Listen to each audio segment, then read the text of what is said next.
Καλησπέρα σε όλους. Καλησπέρα. Καλησπέρα, Νικόλα. Γεια σε, Δημήτρη. Χαίρετε. Καλά είσαι. Όλα καλά. Λοιπόν, συνεχίζουμε από εκεί που το αφήσαμε. Από το άσμα των ασμάτων, δηλαδή 4-12. Με τη χάρη του Θεού σήμερα πάμε λίγο πιο γρήγορα, να μην το πάμε πολύ αργά. Γι' αυτό και θα, ας πούμε, αν κάποιος θέλει να ζητάει τον λόγο δηλαδή. Εγώ θα πω, ας πούμε, αλλά αν κάποιος θέλει να προσθέσει κάτι, να ζητάει τον λόγο, να μην περιμένω εγώ δηλαδή ποιος θα μιλήσει.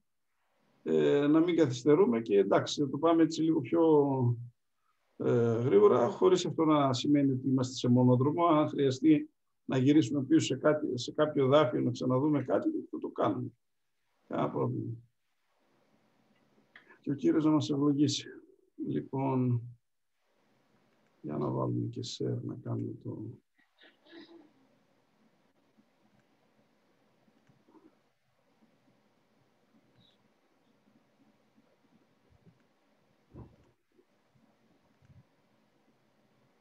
Εδώ λοιπόν διαβάσαμε στα προηγούμενα εδάφια, κάνει μια περιγραφή ο νυμφίος για την νύμφη,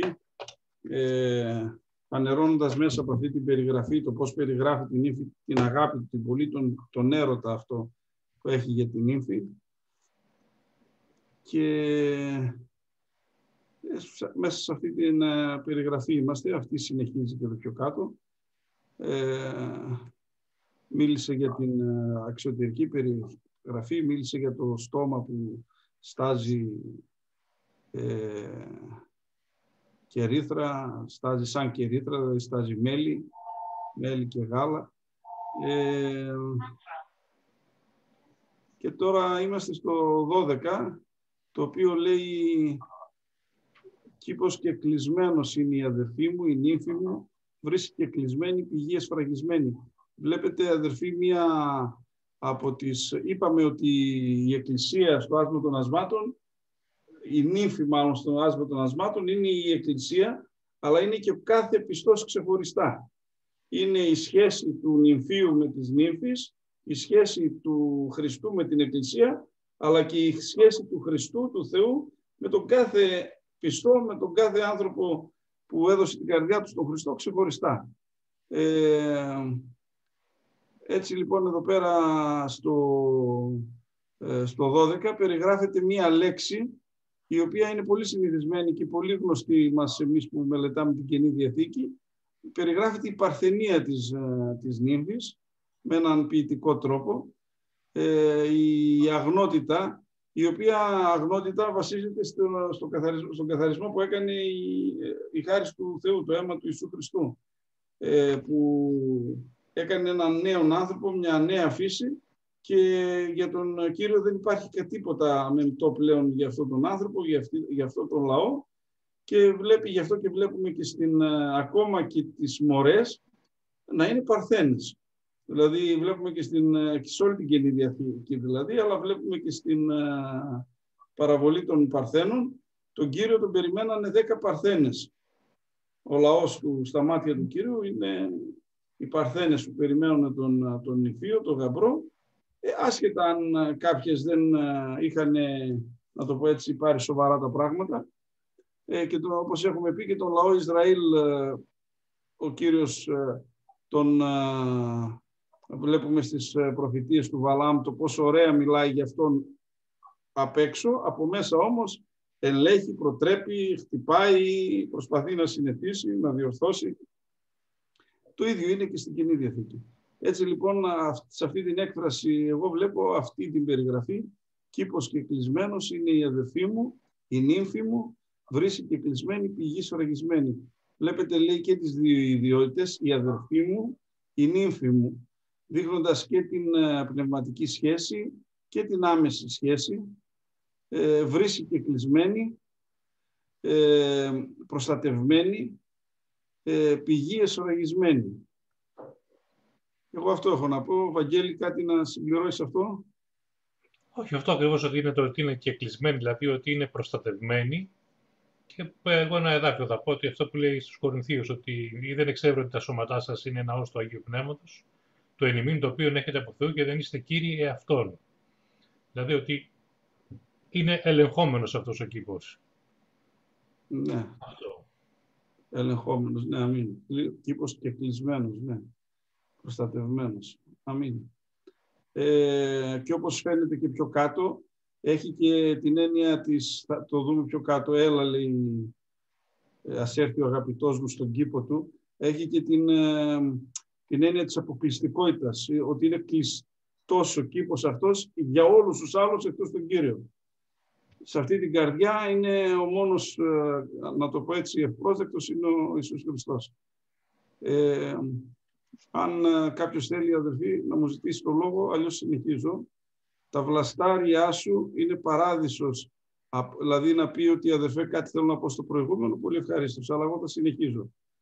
Τα βλαστάριά σου είναι παράδεισος από ρόδια, μαζί με εκλεκτούς καρπούς, Κύπρος μαζί με νάρδο. Νάρδος και κρόκος, καλάμι και κινάμωμο, με όλα τα δέντρα του θυμιάματος, μύρνα και αλόη, μαζί με όλα τα... Αδερφοί, εγώ τι διαβάζω τώρα του Βάμβα, διαβάζω μια στιγμή να δω. Όχι, είναι το... Και εγώ λέω γιατί μου λέει κάποιες λέξεις. Έχω βάλει του φίλου. Ναι. Η βλαστή σου είναι παράδεισος ροδίων, με τα εκλεκτών καρπών, Κύπρος με τα νάρδου, νάρδος και κρόκος, κάλαμος και γυνάμωμον, με τα πάντων των δέντρου του θυμιάματος, μύρνα και αλόη, με τα πάντων των πρωτίστων αρωμάτων. Αυτά εδώ πέρα όλα που λέει είναι αρωματικά φυτά και αρωματικά και μπαχαρικά, Κύπρος, νάρδο, Κύπρος, είπαμε είναι το Κύπρινο που λέει, είναι, ποιο είχαμε πει, αυτό που χρησιμοποιούν και για η χένα, Κύπρος με τα νάρδου, νάρδος και κρόκος. Αυτά εγώ να σας πω την αλήθεια δεν ξέρω ένα τι είναι και δεν υπάρχει λόγος, αλλά καταλαβαίνουμε ότι είναι αρωματικά και μπαχαρικά πολύτιμα. Κινάμωμον είναι η κανέλα, καλάμι, αρωματικό καλάμι, με όλα τα δέντρα του θυμιάματος, όλα αυτά που χρησιμοποιούνται για να γίνει το θυμίαμα, δηλαδή αυτά τα αρωματικά που βάζουν για να γίνει το θυμίαμα, μύρνα και αλόη και αυτά πολύτιμα αρωματικά όλων των εποχών και τότε και σήμερα, με τα πάντων και αρωματικά αλλά και θεραπευτικά, όπως το λένε, και ιαματικά, με τα πάντων των πρωτίστων αρωμάτων. Εδώ πέρα τώρα αυτό θα μας προετοιμάζει για αυτό που λέει στο 16, αλλά και συνεχίζει αυτό που είπε από το 12, αυτός ο κήπος δηλαδή, η βλαστή σου, δηλαδή τα παρακλάδια τα οποία πετάει είτε από κάτω, είτε τα κλαδιά, είτε και αυτές οι παραφιάδες που βγαίνουν, γιατί τα ρόδια που λέει είναι παράδεισος ροδίων, τα ρόδια ξέρουμε ότι πολλαπλασιάζονται με παραφιάδες και στην άγρια μορφή τους, αν δεν υπάρχει άνθρωπος να τα καθαρίσει, γεμίζουν από κάτω, γίνονται σαν αδιάβατο, γίνονται πολύ πυκνά. Η βλαστή σου είναι παράδεισος ροδίων, το ρόδι είναι ένα πολύ όμορφο δέντρο και μάλιστα να σας πω και κάτι, το ρόδι είναι το διακοσμητικό το οποίο υπήρχε πάνω στη στολή του ιερέα, του αρχιερέα στην Παλαιά Διαθήκη. Και στο ναό. Ναι, και στο ναό είχε κάτω στο κράσπεδό του και γενικά στη στολή του είχε ρόδι, κουδουνάκι, έτσι ήταν στολισμένο η τέτοια του η ιερατική στολή. Μπορεί να θυμίζει δηλαδή λίγο Παλαιά Διαθήκη, αλλά αν δούμε το γιατί ήταν ρόδι και κουδουνάκι, αυτά ισχύουν στην Καινή Διαθήκη, παράδεισος ροδίων, με τα εκλεκτών καρπών κτλ. Τα υπόλοιπα όλα δίνουν απλώς την αίσθηση της ευωδίας, του πολύτιμου και του ευωδιαστού. Πηγή κήπων, ναι, θα δούμε πιο κάτω το 15. Άλλος, αν θέλει, Βαγγέλη, εσύ να μιλάς αυτόματα. Εντάξει, είναι τα λόγια τα ευεργετικά που βγαίνουν από το στόμα του χριστιανού, που είναι προς θεραπεία, προς σωτηρία, είναι η κάλυψη που δίνει ο χριστιανός για τον άλλον χριστιανό, ενώπιον του Θεού, δηλαδή, αν είδες τον αδερφό σου να μαρτάνει το αμαρτίο θανάσιμο. Αυτό, δηλαδή, γενικότερα είναι η ζωή του χριστιανού τώρα, που ευωδιάζει. Νίκο Πολυζούλη, κάτι? Δεν έχω κάτι, αδερφέ Αντώνη. Εντάξει. Πηγή κήπων, φρέα, στο 15 λέει πηγή κήπων, φρέα ύδατος ζώντος. Αυτό θέλω να το δω λίγο στο αρχείο, γιατί δεν το θυμάμαι. Αλλά κάτι αισθάνομαι ένα κενό. Κήπος και κλεισμένο, το 15, πηγή κήπων, φρέα ύδατος ζώντων και ροίζοντος από του Λιβάνου. Ναι. Το ίδιο. Το ίδιο, εντάξει. Πηγή κήπων, μια πηγή που τρέχει μέσα σε κήπο, χρήσιμη πηγή δηλαδή, φωτίζει έναν κήπο, δεν είναι πηγή στην έρημο, μια πηγή σε κήπο. Φρέα ρίδα των ζώντων, το ζωντανό το νερό, αδερφοί, έχει δύο έννοιες. Είναι το πόσιμο νερό και το αρτεσιανό νερό. Αυτό το οποίο δηλαδή είναι το καλύτερο νερό, αυτό το οποίο δίνει ζωή. Είναι το πόσιμο ή και το νερό που κινείται, δηλαδή δεν είναι, βγαίνει μόνο του, άφθονο. Αυτό θυμίζει και το Άγιο Πνεύμα που είπε και η σωτηρία, και δηλαδή η σχέση με τον Θεό, με τον Κύριο, που είπε αυτό που είπε στην Σαμαρίτσα δεν ήταν για το Άγιο Πνεύμα. Είναι ότι από το νερό που θα σου δώσω εγώ θα γίνει πηγή ύδατος ζώντος που θα αναβλύζει ζωή αιώνιων. Δηλαδή δεν διψάει ποτέ ξανά αυτός ο άνθρωπος. Είναι δηλαδή ένα πολύ καλά ποτισμένο με άφθονα νερά αυτός ο κήπος που λέγεται Εκκλησία, και ρύακες από του Λιβάνου. Εντάξει, το ρύακες από του Λιβάνου, επειδή δεν ξέρουμε τον Λίβανο, δεν μπορούμε να καταλάβουμε την παρομοίωση, αλλά σίγουρα είπαμε ότι είναι ένα πολύ όμορφο και πολύ γόνιμο βουνό και ρύακες που τρέχουν από τον Λίβανο. Αυτό έχω να πω. Βαγγέλη. Όχι, τίποτα. Λοιπόν, στο 16 έχει ένα υπέροχο εδάφιο που εμένα στο παρελθόν έχω ευλογηθεί πολύ με αυτό το εδάφιο.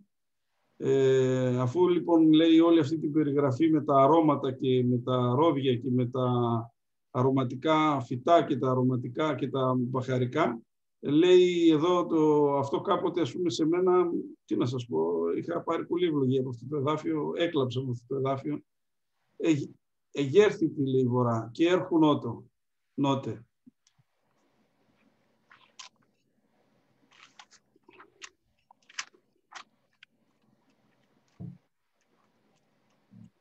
Θα τον ανοίγω γιατί σε αυτά συνήθως έχω κάτι σημειωμένο σε εδάφια που με συγκίνησαν. Όχι, δεν έχω κάτι. Εγέρθη τη Βορρά και έρχουν νότε. Πνεύσον εις τον κήπο μου, για να ηχητωθώσει τα αρώματα αυτού. Ας έρθει ο αγαπητός μου εις τον κήπο αυτού και ας φάγει τους εξαιρέτους καρπούς αυτού. Αυτά εδώ πέρα που λέει η αδερφή ο Βορράς και ο Νότος συμβολίζουν τα χτυπήματα. Δηλαδή και ήρθε ο άνεμος, πώς λέει, που είπε ο Κύριος στην επιτόρους ομιλία, και ήρθε ο άνεμος, έπνευσε ο άνεμος, ήρθε η βροχή, ο ποταμός, αλλά εκεί δεν έπαθε, ίσα ίσα. Φάνηκαν τα θεμέλια που ήταν άφθονα στην καλά οικοδομημένη οικία. Έτσι λοιπόν λέει και έλα Βορρά, έλα νότε. Το μόνο που θα καταφέρεις, ξέρεις τι είναι, θα διασκορπιστούν λέει τα αρώματα του κήπου. Η ευωδία αυτή, όταν ξεκίνησε αδερφή ο διωγμός στην Ιερουσαλήμ την εποχή του Στεφάνου, το μόνο που έγινε, εντάξει, θανατώθηκε ο Στέφανος, αλλά το μόνο που έγινε, διασκορπίστηκαν, λέει οι αδερφοί, από τον διωγμό, γιατί καλά είναι να ζούμε την πραγματικότητα και όχι φαντασίες και τέτοια πράγματα. Δηλαδή, με το που ξεκίνησε ο διωγμός, δεν πήγαν όλοι οι αδερφοί να παρουσιαστούν για να θανατωθούν. Διασκορπίστηκαν σαν άνθρωποι, αλλά εκεί που πήγαν σαν χριστιανοί. Και το αποτέλεσμα τι ήτανε? Να διασκορπιστούν τα αρώματα. Και μετά το επόμενο μετά είχε πιστέψει όλη η Ιουδαία. Έτσι λοιπόν εξεγέρθη τη Βορρά. Έλα Βορρά, χτύπα Βορρά, έρχουν νότε. Πνεύσον εις τον κήπο μου, για να ηχητώσει τα αρώματα αυτού. Και ο πόθος του χριστιανού ή της Εκκλησίας να αρέσει στον Κύριο, ας έρθει ο αγαπητός μου, λέει, εις τον κήπον αυτού και ας φάγει τους εξαιρέτους καρπούς αυτού. Αυτό καταλαβαίνετε, εφόσον κατανοούμε το πρώτο μέρος, αυτό είναι το αποτέλεσμα. Δηλαδή ότι με αυτόν τον τρόπο δηλαδή ο κήπος, η Εκκλησία δηλαδή ευαρεστεί, ευχαριστεί τον Θεό. Ας έρθουν, λέει, έλα Βορρά, λέει, χτύπα νότε. Πνεύσον εις τον κήπο μου, για να εκχυθώσει τα αρώματα αυτού. Άρα δηλαδή Οι πειρασμοί, αυτό που λέει και ο Ιάκωβος, πάσα χαρά νομίσατε όταν περιπέσει τους διαφόρους πειρασμούς. Οι πειρασμοί, οι δοκιμασίες, το μόνο που κάνουν, όταν ο χριστιανός είναι ενδεδειμένος στην πανοπλία του, το μόνο που κάνουν είναι τι? Να εκχυθούν τα αρώματα, να διασκορπιστούν τα αρώματα, να γίνει γνωστός δηλαδή ο χριστιανισμός. Και ας έρθει ο αγαπητός μου, αυτό εμείς το κάνουμε και το υπομένουμε, γιατί δεν είμαστε τρελοί. Εμείς ίσα-ίσα όταν προσευχόμαστε μας λέει ο Κύριος να λέμε και μη εισενέγγισμα εις πειρασμών.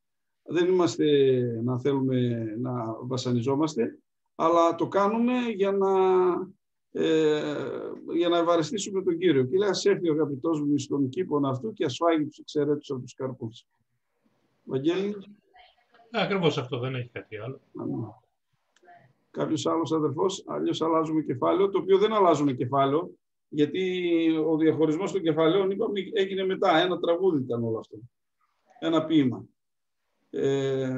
Και απαντάει ο Κύριος λοιπόν στο πρώτο εδάφιο του πέμπτου κεφαλαίου και λέει, ήρθον λέει στον κήπο μου, αδερφοί μου νύμφοι. Ανταποκρίνεται σε αυτό ο Κύριος, ανταποκρίνεται σε αυτό το πνευματικό κάλεσμα, στο να έρθει να δει τα αποτελέσματα του Βορρά και του Νότου και να ευαρεστηθεί, να χαρεί, τα αποτελέσματα δηλαδή των δοκιμασιών, τα αποτελέσματα των κόπων των χριστιανικών, και λέει, ήρθον στον κήπο μου αδερφοί μου νύμφοι. Τρίγησα τη Σμύρνα μου μετά των αρωμάτων μου. Βλέπετε παντού τονίζεται το μου. Είναι δικός μου κήπος αυτός. Ήρθον στον κήπο μου αδερφοί μου νύμφοι. Ετρίγησα τη Σμύρνα μου μετά των αρωμάτων μου. Έφαγον την κυρίθρα μου μετά του μέλιτός μου. Έπιον τον ίνο μου μετά του γάλακτός μου. Τονίζεται παντού αυτό το μου. Δηλαδή αυτό που και εμείς λέμε στα κηρύγματα, ότι το έργο είναι του Κυρίου και χωρίς τον Κύριο εμείς δεν μπορούμε να κάνουμε τίποτα, και τελικά όλη η δόξα, όλος ο καρπός είναι του Κυρίου και όλη η δόξα είναι του Κυρίου. Δεν υπάρχει κάτι δηλαδή, πώς να το περιγράψω, αλλιώς πιστεύω καταλαβαίνετε τι εννοώ, ότι τα πάντα από αυτόν προέρχονται και τα πάντα δικό του έργο είναι. Δεν είναι δηλαδή τίποτα κατόρθωμα δικό μας. Εδώ πέρα τώρα έχει ένα εδάφιο που μπορεί να εξηγηθεί με πολλούς τρόπους. Πιστεύω ότι ο πιο για μένα ας πούμε που με ικανοποιεί, το φάγετε φίλοι, πίετε, το μισό εδάφιο, φάγετε φίλοι, πίετε, ναι πίετε αυτόνος αγαπητοί, είναι η ανταπόκριση του Χριστού σε αυτή την ευχαρίστηση που έχει λάβει από αυτή την κατάσταση της Εκκλησίας, της νύφης, και μιλάει πάλι στην Εκκλησία, δηλαδή στους αδερφούς, και ανταποδίδει, δηλαδή φάτε, δηλαδή ανταποδίδει με ευλογία, με πολλή ευλογία. Φάτε φίλοι, πιέστε, ναι πίετε αυθόνος αγαπητοί. Το πίετε αυθόνος, δηλαδή είναι αυτή, πιστεύω ένα πνευματικό, έτσι, μια πνευματική ανταπόδοση. Το πίετε αυθόνος, νομίζω στο κείμενο έχει τη λέξη μεθυστείτε. Ναι, και μεθύστητε αδερφοί. Δεν εννοεί εδώ πέρα τον φυσικό, μη μεθύσκεστε λέει με ίνο, αλλά πληρούνται δια του πνεύματος. Άρα δηλαδή ο Κύριος ανταποκρίνεται με πνευματικές χορηγίες. Αμήν αδερφοί, εγώ δεν έχω κάτι άλλο.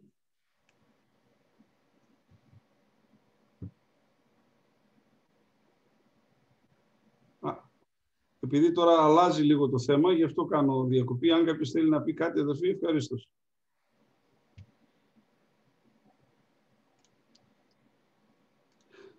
Λοιπόν, αδερφέ Φίλιππε, θες να πεις κάτι? Όχι. Λοιπόν, εγώ τώρα βλέπω μόνο 4 επάνω, δεν σας βλέπω όλους, αλλά φαντάζομαι για να μπορώ να σας βλέπω. Ήρθε και ο αδερφός ο Θόδωρος. Καλώς τον αδερφό του Θόδωρο. Καλησπέρα αδέρφια. Άργησα να μπω, αλλά έχασα απόψε. Εντάξει, όχι. Και εμείς αργήσαμε να ξεκινήσουμε. Μην νομίζεις, δεν είδα τι ώρα μπήκες, αλλά...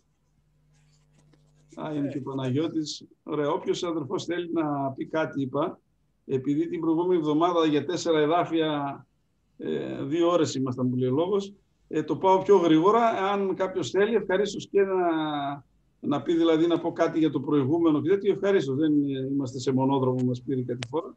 μπορούμε να γυρίσουμε, να σχολιάσουμε ό,τι θέλει ο καθένας. Από το 2 εδάφιο ξεκινάει μια άλλη σκηνή. Εγώ μπορώ να σας πω ότι την έχω ζήσει αυτή τη σκηνή και μου το έχουν διηγηθεί και άλλοι αδερφοί ότι το έχουν ζήσει. Πιστεύω ότι αυτό εννοεί. Δεν μπορώ να σας πω σίγουρα. Αλλά δεν ξέρω αν σας έχει τύχει πολλές φορές την ώρα στον ύπνο, την ώρα που κοιμόμαστε, που έρχεται η παρουσία του Θεού και σαν να σου ζητάει να σηκωθείς, να γονατίσεις και κοιτάς το ρολόι και μου γινόταν ένα διάστημα, αδερφοί, αυτό 3 ακριβώς. Ακριβώς. Αμήν. Όταν σας λέω ακριβώς, με δευτερόλεπτα ακριβώς. Σε σημείο δηλαδή να λες και πότε σηκωνόμουν, πότε αισθανόμουν παγωμένα τα πόδια μου, κρύο έξω και έλεγα αμήν κύριε, εντάξει να τώρα λίγο θα σηκωθώ. Θα κάνουμε ξανά, παίρνε μετά από κανένα μισάωρο ύπνος και μετά θα συνειδητοποιείς ότι χάθηκε έτσι, να το πω, η ευλογία και η ευκαιρία που να σηκωθείς, αλλά κάπου ίσως επιτρέπει και ο Κύριος να υποστείς και λίγο συνέπειες της ραθυμίας, ώστε να καταλάβεις ότι δεν σηκώνεις αυτά τα πράγματα αναβολή. Την ευλογία του Κύριου πρέπει να την επιδιώκουμε. Και μπορεί μετά να αρχίσουμε να ψάχνουμε, να αγωνιζόμαστε και μετά να κρύβεται ο Κύριος και μπορεί να διηγηθούμε αυτή την εμπειρία μας σε κάποιον αδερφό, είτε ας πούμε πρεσβύτερο, μπορεί είτε και αντί για παρηγοριά να φάμε και καμία ψηλή, να μας πει δηλαδή ότι βέβαια άμα μία φορά σε φωνάξει, 2 σε φωνάξει, θα σε αφήσει να κοιμάσαι, αδερφέ. Τα έχουμε ακούσει αυτά δηλαδή. Εντάξει, όλα αυτά είναι μέσα στο πρόγραμμα να τα περάσουμε, αλλά να ξέρετε ότι δεν αλλοιώνεται ο Κύριος. Εμείς αν πιστούμε, εκείνος παραμένει πιστός. Μόνο, αδερφοί, η αμαρτία μας χωρίζει από τον Κύριο. Αυτό να το ξέρετε. Λοιπόν, η αμαρτία εννοώ για την οποία δεν μετανοούμε και επιμένουμε. Έτσι λοιπόν το διαβάζω τώρα, αφού σας έκανα την εισαγωγή, θα το διαβάζω μέχρι το 7, από το 2 στο 7. Εγώ κοιμόμαι, αλλά η καρδία μου αγρυπνεί, φωνή του αγαπητού μου, κρούει. Άνοιξον μια αδερφή μου, αγαπητή μου, περιστερά μου, αμόμητέ μου, διότι η κεφαλή μου εγέμισε από δρόσου, η βόστριχή μου από ψεγάδων της νυχτός. Απαντάει τώρα η νύφη, εξεδίθην τον χιτώνα μου, πώς να ενδυθώ αυτόν, ένυψα τους πόδας μου, πώς θέλω μολύνει αυτούς. Ο αγαπητός μου ήσυξε τη χείρα αυτού δια της τρύπης της θύρας και τα σπλάχνα μου εταράχθησαν δι' αυτόν. Ένα άγγιγμα του Κυρίου και τα... Εγώ εσηκώθην δια να ανοίξω εις τον αγαπητό μου και οι χείρες μου έσταζουν σμύρνα και οι δάχτυλοι μου σμύρνα σταλακτήν επί στις λαβές του μοχλού. Εγώ ήνιξα εις τον αγαπητό μου, αλλά ο αγαπητός με σύρθη, έφυγε. Η ψυχή μου ελιποθύμησε εις τον λόγον αυτού. Εζήτησα αυτόν και δεν έβρικα αυτόν. Εφώνησα αυτόν και δεν με απεκρίθη. Με έβρικαν οι φύλακες οι περιερχόμενοι την πόλη, με χτύπησαν, με πλήγωσαν. Οι φύλακες των τυχών αφήρεσαν από μου το ημάτιον μου. Έτσι αδερφοί, εγώ θα μείνω μόνο σε αυτό το τελευταίο, γιατί τώρα με αξίωσε ο Θεός να είμαι και σε αυτή την πλευρά. Σας λέω ότι μπορεί να μιλήσουμε και απρόσεκτα και οι φύλακες και παλιοί αδερφοί να μην απογοητευόμαστε, αδερφοί. Βλέπετε ότι είναι αιώνες πριν γραμμένη αυτή η εμπειρία μας. Εγώ το έχω ζήσει αυτό. Το έχω ζήσει αυτό και μετά έλεγα, Κύριε, σε παρακαλώ. Προσευχόμουν και έλεγα, ξύπνησέ με ξανά. Όχι ότι πάντοτε ανταπεκρινόμουν, να το ζητούσα και όταν ερχόταν η ώρα αισθανόμουν κουρασμένος, αλλά εν πάση περιπτώσει το έχω ζήσει, δηλαδή ξέρω, καταλαβαίνω τι καταλαβαίνω. Αλλά τώρα εντάξει, δεν ξέρω, κάποιος άλλος μπορεί κάτι άλλο να καταλαβαίνει. Έτσι λοιπόν λέει εδώ πέρα, σταματάει να μιλάει ο νηφίος στο προηγούμενο το εδάφιο, σταματάει την περιγραφή, πιο κάτω θα δούμε κάνει περιγραφή η νύμφη για τον νηφίο, αλλάζει δηλαδή τώρα πρόσωπο, γιατί είπαμε στο άσμα των ασμάτων υπάρχουν 3 αφηγητές. Η νύμφη, ο νυμφίος και υπάρχει και το τρίτο, ένας τρίτος που βλέπει τη σκηνή και περιγράφει, είναι το Άγιο Πνεύμα. Λοιπόν, εγώ κοιμάμαι, λέει, αλλά η καρδιά μου αγρυπνεί. Βλέπετε και όταν κοιμόμαστε ακόμα, η καρδιά μας μπορεί ο Κύριος να μας ευλογήσει και με ενύπνοια και με την παρουσία Του. Αλλά η καρδιά μου αγαπητή, φωνή του αγαπητού μου, μέσα στον ύπνο μου. Ήρθε η φωνή του αγαπητού μου, χτυπάει. Άνοιξέ με αδερφή μου, άνοιξέ μου αδερφή μου, αγαπητή μου, περιστερά μου, αμόμητέ μου. Βλέπετε πόσο ωραία γλυκόλογα, με τι ωραίο τρόπο έρχεται να μας ξυπνήσει ο Κύριος, πόσο γλυκά, όχι σαν θαλαμοφύλακας στο στρατό να χτυπάει τα κρεβάτια τα μεταλλικά, με τι ωραίο γλυκό τρόπο προσπαθεί να μας... Υπάρχει και ένας άλλος τρόπος να το ερμηνεύσουμε, είναι ας πούμε η πνευματική χαλάρωση ίσως, που έρχεται ο Κύριος να προσπαθεί να μας διεγείρει έτσι σε γρήγορση. Άνοιξέ με, λέει, αδερφή μου, αγαπητή μου, περιστερά μου, αμόμητέ μου. Βλέπετε αυτά τα μου του Κυρίου, τα οποία τα δικαιούται ο Κύριος, αδερφοί. Εμείς πρέπει να προσέχουμε πολύ όταν χρησιμοποιούμε το μου ή τη λέξη εγώ. Ενώ ο Κύριος, αδερφοί, το δικαιούται. Εγώ είμαι η θύρα των προβάτων. Εγώ είμαι το φως του κόσμου. Το δικαιούται. Εμείς πρέπει να προσέχουμε πολύ, πάρα πολύ, όταν χρησιμοποιούμε το εγώ και το μου. Άνοιξε μου, λέει, διότι η κεφαλή μου γέμισε από δρόσους. Τώρα αυτό δεν μπορώ να σας πω τι μπορεί να... Προφανώς θέλει να πει δηλαδή ότι περίμενε αρκετά έξω. Περίμενε και είναι μια σκηνή από τη νύχτα, δηλαδή ότι γέμισε, το κεφάλι μου γέμισε δροσιά και η πλοκάμη μου από τις ψεγάδες της νύχτας. Να περιμένει δηλαδή, δεν βιάστηκε να φύγει, περίμενε την νύμφη να ξυπνήσει. Και σκέφτεται τώρα μέσα στην καρδιά η οποία αγρυπνεί, σκέφτεται τώρα η νύμφη η οποία τεμπελιάζει κάτω από τα στρώματα και λέει εξεδίθην το χιτώνα μου, έβγαλα τα ρούχα μου τώρα, πώς να τα ενδυθώ, γιατί δεν ερχόσουν λίγο πριν που ήμουν αντιμένος πριν κοιμηθώ, γιατί εκεί την ώρα ήθελε ο Κύριος να φύγει. Εξεδίθην το χιτώνα μου, πώς να ενδυθώ αυτόν. Ένυψα τους πόδας μου. Αυτό είναι λίγο για μας, δεν το καταλαβαίνουμε, αλλά εκείνα τα χρόνια να ξέρετε τα περισσότερα σπίτια ήταν χώμα κάτω, πατημένο χώμα. Οπότε έπλαιναν τα πόδια τους για να ανεβούν στο κρεβάτι. Μετά έπρεπε να τα πλύουν τα πόδια τους για να ανεβούν στο κρεβάτι. Ένυψα τους πόδας μου. Πώς θέλω μολύνει αυτούς. Σαν να βαρεθυμεί, σαν να βαριέται η νύφη, σαν να βγαίνει η ανθρώπινη φύση, η κούραση, η ανθρώπινη η τέτοια βγαίνει. Και βλέπετε, ο Κύριος δεν βιάστηκε να φύγει, γι' αυτό και λέει ότι γέμισε, προφανώς αυτό θα λέει, γέμισε από δρόσου, δηλαδή ήταν αρκετή ώρα έξω να περιμένει. Ο αγαπητός μου ήσυξε τη χείρα αυτού δια της τρύπης της θύρας και τα σπλάχνα μου ταράχτηκαν γι' αυτόν. Ένα άγγιγμα, αδερφοί, από την τρύπα της θύρας, τώρα λέμε την τρύπα της πόρτας, ένα άγγιγμα, λίγο το χέρι του αισθάνθηκε και τα σπλάχνα μου ταράχτηκαν γι' αυτόν. Και συνήρθε, κατάλαβε. Αλλά βλέπετε υπάρχει και αυτή που λέμε η παιδαγωγική του Θεού, που πρέπει να μας μάθει να είμαστε... να ανταποκρινόμαστε, να έχουμε δηλαδή τον άνθρωπο εννοώ τον φυσικό άνθρωπο, αυτόν που κουράζεται, γιατί η ψυχή δεν κουράζεται. Αυτό που κουράζεται, βαριέται, νηστάζει, να τον έχουμε πολύ καλά, να το πω έτσι, χαλιναγωγημένο. Λέει, σηκώθηκα λέει, να ανοίξει τον αγαπητό μου και οι χείλες μου από αυτό το λίγο το άγγιγμα, λίγο που αισθάνθηκε την παρουσία του, και οι χείλες μου στάζανε λέει σμύρνα. Και οι δάχτυλοι μου σμύρναν στα λαχτή. Εδώ, αν θέλει κάποιος άλλος αδερφής να πει κάτι, εγώ δεν έχω κάτι να πω σε αυτό. Εγώ άνοιξα στον αγαπητό μου, αλλά ο αγαπητός με σύρθη έφυγε. Είχε φύγει. Από ό,τι φαίνεται και πιο κάτω από την περιγραφή που κάνει, δεν έφυγε γιατί παρεξηγήθηκε, αλλά είναι αυτή η παιδαγωγική του Θεού, που θέλει να μας κάνει να γρηγορούμε, να είμαστε αγρυπνείτε, προσεύχεστε και προσέχετε. Να αγρυπνούμε. Αλλά εσύρθη έφυγε. Η ψυχή μου όταν το συνειδητοποίησε αυτό ότι χάθηκε η ευκαιρία για ευλογία, η ψυχή μου λιποθύμησε λέει, στον λόγο αυτού, εζήτησα αυτόν και δεν έβρικα αυτόν. Εφώνησα αυτό, φώναζα μετά Κύριε, Κύριε, Κύριε, Κύριε, αλλά δεν με απεκρίθη.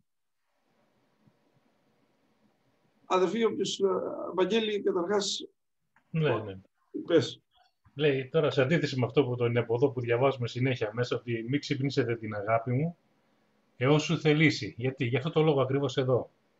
Επειδή δεν μπορεί κανένας και δεν έχει κανένας δικαίωμα, έτσι με την έννοια, γιατί δεν έχουμε τους τρόπους εμείς τους καλύτερους για να μπορέσουμε να συνεφέρουμε κάποιον αδελφό, έτσι, από μια κατάσταση περίεργη, δεν έχουμε πολλές φορές εκείνο τον τρόπο, εκείνα τα λόγια ή οτιδήποτε που χρειάζεται και μπορεί να κάνουμε ζημιά, γι' αυτό φωνάζει ο Κύριος μην ξυπνήσετε την αγάπη μου έως σου θελήσει. Έρχεται τώρα ο ίδιος εδώ, σε αυτό το σημείο που διαβάσαμε και κάνει εκείνος την έγερση αυτή με τον γλυκό του τρόπο αυτόν. Και όλο αυτό που είπες βέβαια τώρα εδώ και εγώ θα σταθώ λιγάκι σε αυτό το τελευταίο, στο 7 δηλαδή, ότι λέει στον Αμψαλμό ότι ας με κτυπά ο δίκαιος, τούτο θελείστε έλεος και ας με ελέγχει. Τούτο θελείστε μύρων εξαίρετον, δεν θέλει βλάψει την κεφαλή μου, διότι μάλιστα και θέλω προσεύχεστε υπέρ αυτών με τις συμφορές αυτών. Δηλαδή, ένα παράδειγμα τώρα είναι η Άννα του Ελκανά, η οποία ενώ στεκόταν προσευχόμενη και δεόμενη υπέρ του, στο Κύριο για το αίτημά της, ο Ηλίου όταν την είδε, είχε λέει τους οφθαλμούς αυτούς αμαυρωμένους, στα πνευματικά καταλαβαίνουμε τι σημαίνει, και νόμιζε ότι ήταν μεθυσμένη και την επίπληξε. Αλλά εκείνη το απάντησε με πολύ ωραίο τρόπο. Και του είπε ότι Κύριε μου, εγώ λέει, εξέχω την καρδιά μου, λέει, προς τον Κύριο. Αυτό.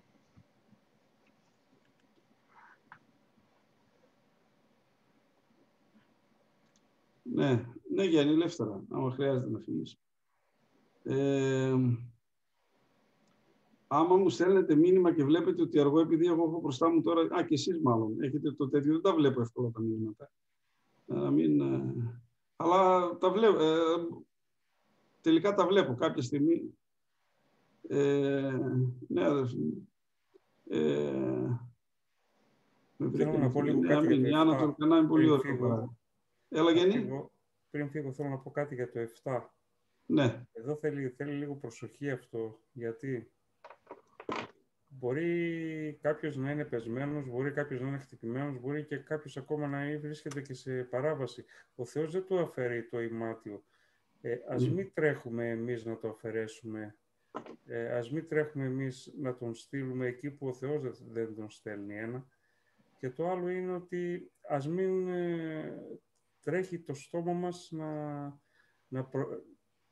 να πει κρίση ουσιαστικά. Αν ήταν πρόβατο δεν θα σκανδαλιζόταν και κάτι τέτοια που εγώ προσωπικά για μένα τα έχω ακούσει, γι' αυτό και τα λέω. Εντάξει, αυτά είναι άσοφα λόγια. Αυτό εννοεί εδώ.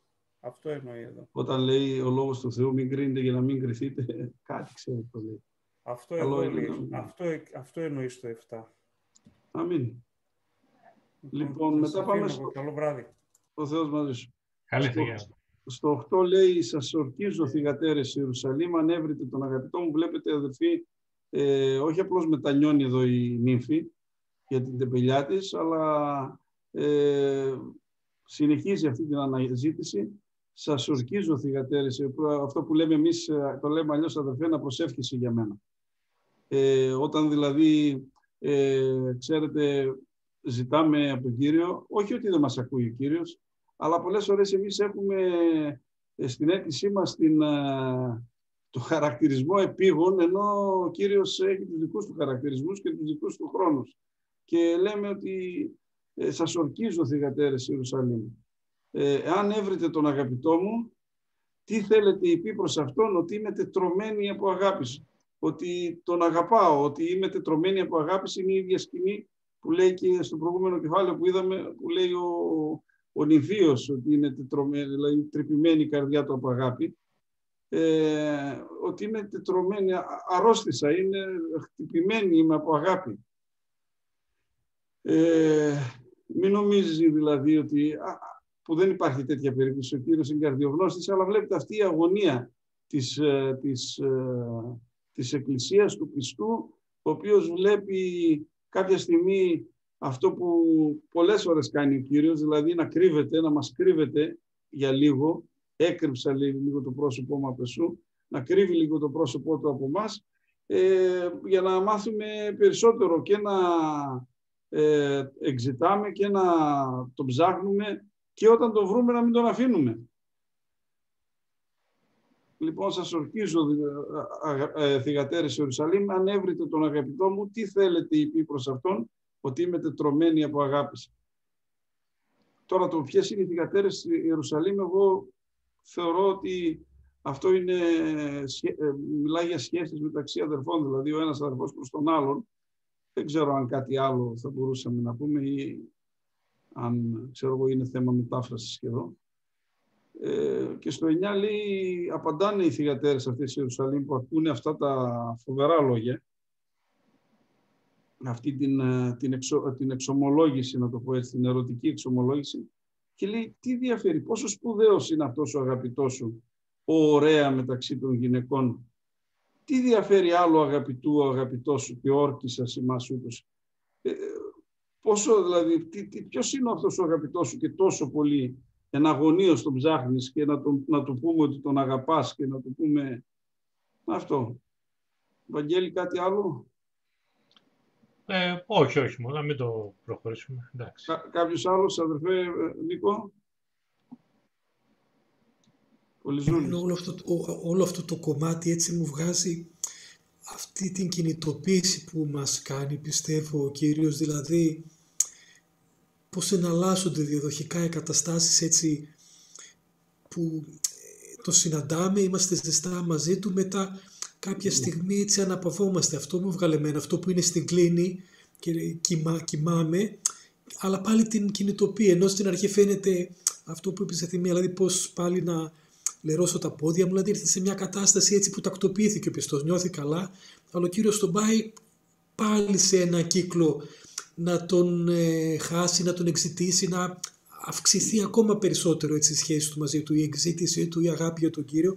Οπότε και ακολουθεί μετά και βγάζει αυτά τα πράγματα από μέσα η νύφη, ότι τη ρωτάνε σε τι διαφέρει ο αγαπητός σου, και φαίνεται ότι με αυτόν τον τρόπο ο Κύριος μας βαθαίνει ακόμα πιο πολύ τη σχέση μας μαζί του. Δηλαδή εκεί που ήμασταν εμείς αναπαυμένοι, εντάξει, τον γνώρισα, είμαι καλά, τώρα περιμένω, όμως έρχεται πάλι η ώρα να αυξηθεί ο πιστός και πάλι έτσι θα τον χάσει, πάλι θα μπει σε μια εξήτηση, να κάνει όλη αυτή την πορεία που μας οδηγεί ο Κύριος. Έτσι. Αυτό είναι εγώ. Αμήν. Αμήν, ναι, αυτό είναι. Στο 10 λοιπόν ξεκινάει η περιγραφή τώρα της νύφης για τον νυμφίο. Το πώς περιγράφει δηλαδή και τα λόγια αυτά και να το πω τα μάτια μάλλον, όχι τα λόγια, τα μάτια της αγάπης, πώς βλέπουν τον Κύριο. Και λέει ο αγαπητός μου είναι λευκός και ερυθρός, διακρινόμενος μεταξύ μυριάδων. Οι μυριάδες είναι ένας αριθμός μεγάλος, 10.000 είναι, και όταν λέει μυριάδες, 100 μυριάδες είναι 1 εκατομμύριο. Όταν λέει μυριάδες είναι πληθυντικός. Και μάλιστα για εκείνα τα χρόνια που δεν ήταν και πολλές μυριάδες, μην νομίζετε ο πληθυσμός του κόσμου, είναι δηλαδή δεν υπάρχει άλλος σαν και αυτόν στην ουσία. Θα μπορούσε να λέει αυτό. Διακρινόμενος μεταξύ, δηλαδή ξεχωρίζει από όλους. Δεν υπάρχει άλλος σαν τον Χριστό. Και στην αρχή αυτό το αγαπητός μου είναι λευκός και ερυθρός, αυτό το είχα ακούσει και από κήρυγμα παλιότερα και νομίζω αυτό είναι, σωστό είναι. Το λευκός και ερυθρός, το λευκός είναι το χρώμα της αγνότητος, το ερυθρός είναι το χρώμα της θυσίας, το αίμα δηλαδή, είναι πώς το λέει και στην Αποκάλυψη, το αρνί, το εσφαγμένο, το οποίο στέκεται στην παρουσία του Θεού. Κανένας νομίζω δεν φαντάζεται το αρνί μαύρο, γιατί υπάρχουν και μαύρα αρνιά. Αλλά στη σκηνή εκεί στην Αποκάλυψη που λέει στο 5ο κεφάλαιο ότι που περιγράφει τον Χριστό σαν ένα αρνί το οποίο αιμορραγεί, λευκό και ερυθρό δηλαδή είναι. Είναι το χρώμα της αγνότητος και το χρώμα της θυσίας. Διακρινόμενος λέει μεταξύ μυριάδων. Και μετά ξεκινάει να κάνει μια περιγραφή που αν την φέρουμε δίπλα-δίπλα, την παραβάλουμε δίπλα-δίπλα με την περιγραφή της νύμφης για τον νυμφίο, θα δούμε ότι έχει πάρα πολλά κοινά στοιχεία και πάρα πολλές ίδιες εκφράσεις. Η κεφαλή του λέει είναι χρυσίωδε δοκιμασμένο, πεντακάθαρο δηλαδή χρυσάφι, δοκιμασμένο αυτό είναι, δηλαδή περασμένο από τη φωτιά. Το λιώναν το χρυσάφι για να φύγουν τα άλλα τα μέταλλα από μέσα και να μείνει μόνο χρυσάφι. Να στάξει κάτω το χρυσάφι. Η κεφαλή του είναι χρυσάφι δοκιμασμένο, καθαρό χρυσάφι. Δεν υπάρχει καμία προσμίξια χέρι. Η πλοκάμη αυτού κλάδι φινίκων, μέλαινες ως κόραξ, τα ίδια περίπου και τα ίδια χρώματα.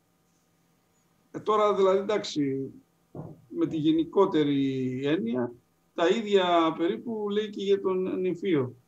Είναι δηλαδή περιγραφή της ομορφιάς. Και ο Χριστός, αδερφοί, και σαν άνθρωπος ήταν πολύ ωραίος, ο ωραιότερος των ανθρώπων. Ήταν πολύ ωραίος. Τώρα δεν ξέρω αν ανταποκρίνεται αυτή η περιγραφή, αν είναι ποιητική ή αν ανταποκρίνεται, αν δηλαδή ήταν μαύρα τα μαλλιά του Κυρίου, δεν ξέρω. Αλλά εδώ περιγραφεί το πόσο ωραίο τον έβλεπε η νύμφη. Πόσο όμορφο τον έβλεπε, πόσο ωραίος ήταν ο Κύριος. Η οφθαλμία αυτού ως περιστερών, τα ακούσαμε τα ίδια και να τα λέει και για την νύμφη, επί των ριάκων των υδάτων, βλέπετε τα μάτια του είναι λύσαν περιστεριού. Σύμβολο της αγνότητας, της απλότητας, στο Λόγο του Θεού μέσα. Επί των ριάκων των υδάτων, εντάξει, αυτό είναι και η ρία και στον υδάτων, και αυτό είναι σκηνή μέσα από την Αγία Γραφή. Λελουμένη εν γάλακτη, καθήμενη ως λίθη ενθέσεως. Δηλαδή, η λίθη ενθέσεως είναι η πολύτιμη λίθη πάνω σε ένα κόσμημα. Δηλαδή, καθήμενη ως λίθη, σαν δηλαδή τα έβαλε κάποιος έτσι, πολύ όμορφα φαίνονται. Λουσμένη λέει στο γάλα. Αν θέλει κάποιος άλλος αδερφός να συνεχίσει, να σχολιάσει. Βαγγέλη, πες πρώτα εσύ. Στο 10 μόνο ότι ο αγαπητός μου είναι λευκός και ερυθρός. Στους Εβραίους λέει, διότι, να το βρω λίγο, το 2 και 9 το δένο λίγων, τι παρά τους αγγέλους συλλογωμένων Ιησού βλέπουμε και το πάθημα του θανάτου με δόξα και τιμή εστεφανωμένο για να γευθεί θάνατο υπερπάντως ανθρώπου δια της χάριτος του Θεού. Διότι έπρεπε σε αυτόν για τον οποίο είναι τα πάντα και δια του οποίου έγιναν τα πάντα, φέρουν εις τη δόξα πολλούς ιούς, να κάνει τέλειον των αρχηγών της σωτηρίας αυτών και των παθημάτων. Αυτό. Αμήν. Κάποιος άλλος αδερφός σε αυτήν την αρχή της περιγραφής?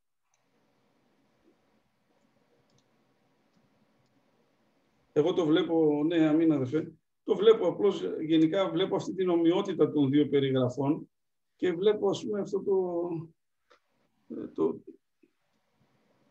ξέρω εγώ, γιατί είναι και ότι ο σκοπός είναι να γίνουμε όμοιοι με τον Χριστό κατά... Μέθηξαν και τα παιδεία που λέει. Ναι, ναι.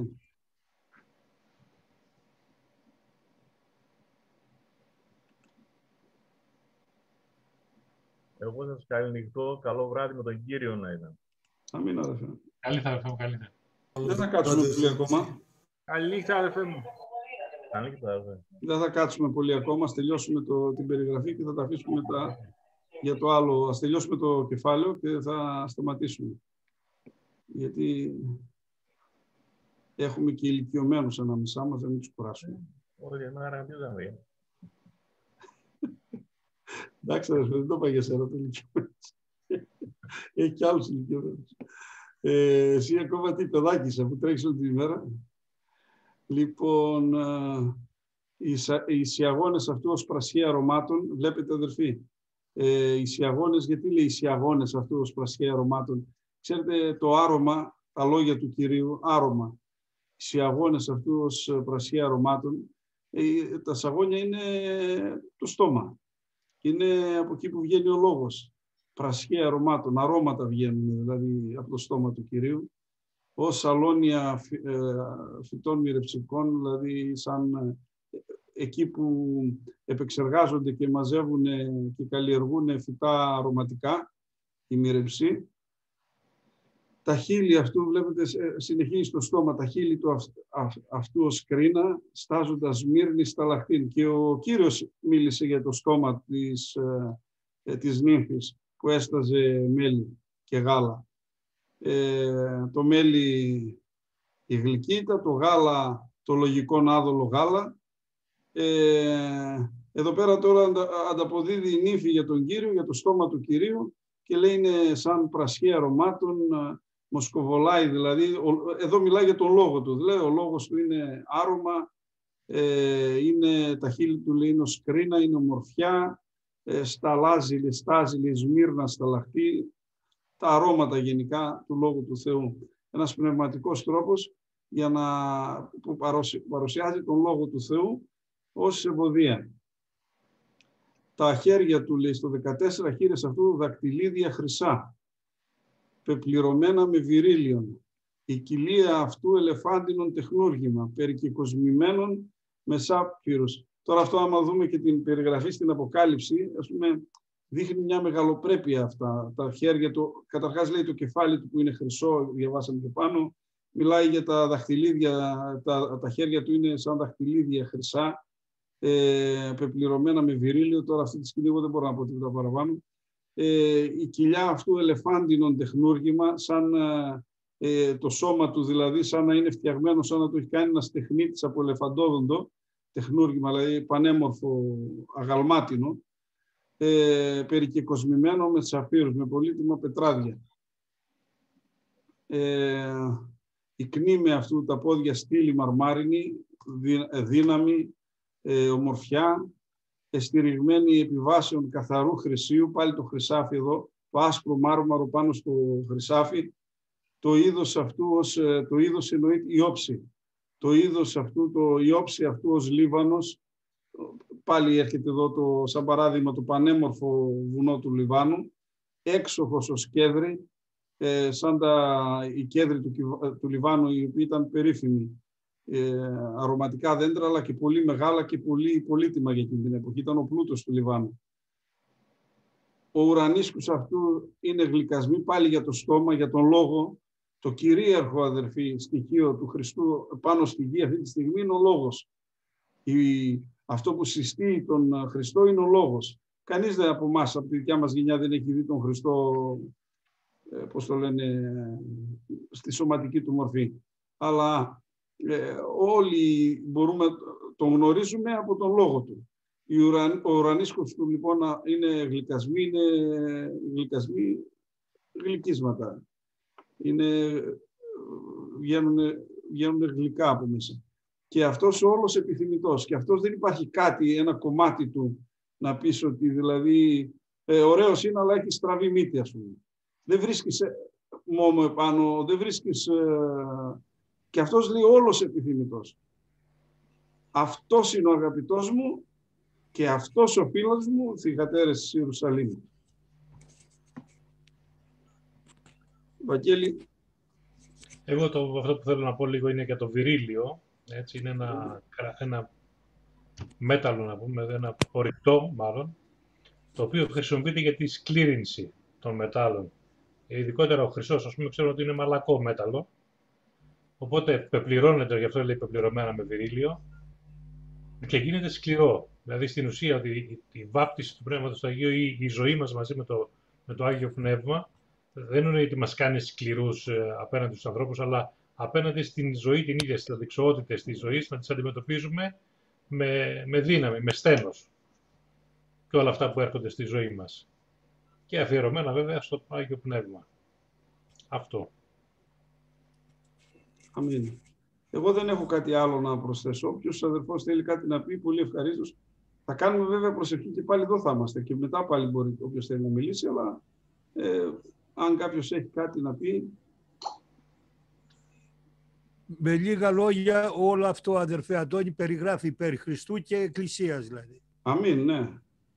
Όλο το άσμα των ασμάτων, ακόμα και από τα πρώτα που διαβάσαμε, και εκεί ακόμα που μιλάει για τον γάμο του Σολομώντα, όλα αυτά είναι για τον Χριστό και την Εκκλησία. Για τον Χριστό και για κάθε πιστό ξεχωριστά βέβαια.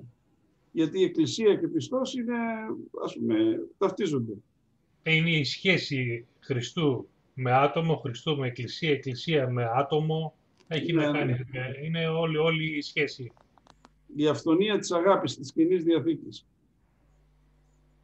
Ναι, όχι. Και εμείς σαν Εκκλησία μπορούμε να πάρουμε πολλά μαθήματα μέσα, αν το μελετήσεις όλο των ασμασμάτων. Βέβαια, ναι. Γι' αυτό υπάρχει. Πώς θα πλησιάσουμε τον Χριστό, πόσο αγαπάμε τον Χριστό, πώς είναι το περπάτημά μας έχουμε αυτή τη δίψα να δούμε τον αγαπημένο μας. Και ένα ακόμα, αδελφέ Θόδωρε, να μπορέσουμε να καταλάβουμε μέσα από αυτούς τους στίχους το πόσο πολύ μας αγαπάει ο Χριστός. Ναι, αυτός. Να μπορέσουμε να κατανοήσουμε αυτό που λέει ο Παύλος, που προσεύχομαι, λέγε, σαν κατά την αγάπη του Χριστού, την υπερβαίνουσα κάθε νου, κάθε λογισμό. Ο Παύλος είχε φτάσει, γιατί λέει, ας πούμε, το ζήν για μένα ο Χριστός και το αποθανεί κέρδος. Αυτά τα λέει όλα, ας πούμε. Δεν το είπε κανένας από τους Αποστόλους. Το πόσο πολύ μας αγαπάει. Ναι. Αδερφέ Θόδωρε, μια που έχεις και ανοιχτό το μικρόφωνο, κάνε και μια προσευχή.